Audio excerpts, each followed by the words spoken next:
You need to watch this if you've ever wondered why suffering exists, or if you've ever found yourself lying awake at night, wrestling with life's hardest questions.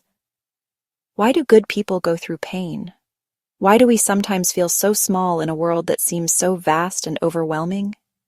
If you've questioned your worth, doubted your purpose, or wondered about God's greatness, know that you're not alone.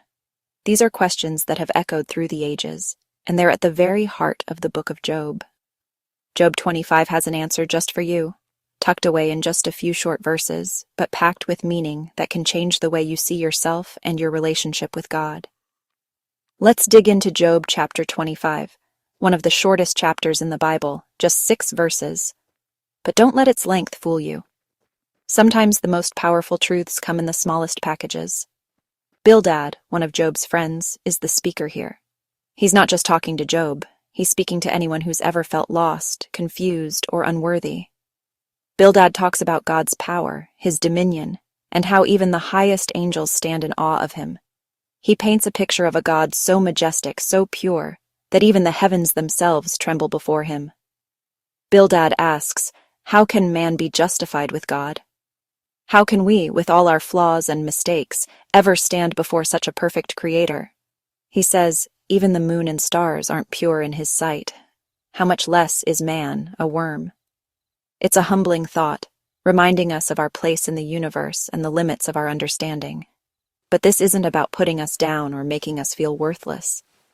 It's about perspective, about seeing ourselves honestly, but also seeing the incredible love God has for us despite our smallness. It's about reminding us that compared to God's glory, we're small, but loved beyond measure. Our value doesn't come from our perfection, but from God's mercy and grace. Bildad's big point? God's greatness is beyond our understanding, and we can't earn his approval on our own. No amount of good deeds or effort can bridge the gap between us and God's holiness. Here's the key takeaway. How then can man be justified with God? The answer isn't in trying harder, but in humbling ourselves and accepting God's gift of grace.